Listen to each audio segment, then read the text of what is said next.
ஓகேடா, delivery date பக்கத்தில் வந்துருச்சு. சப்போஸ் பெயின் ஏதாவது வந்துச்சுனாவோ, இல்லை மூமெண்ட்ஸ் ஏதாவது கம்மியாக தெரிஞ்சிச்சுனாவோ, தண்ணி மாதிரி ஏதாவது லீக் ஆச்சுனாவோ, பிளட் டிஸ்சார்ஜ் ஏதாவது இருந்துச்சுனாவோ உடனே வந்துடணும்.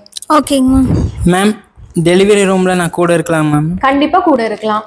மேம், அவங்க கூட இருக்கும்போது என்னென்ன பண்ணலாம், என்னென்ன பண்ணக்கூடாதுங்க மேம் சொல்லுங்கள்.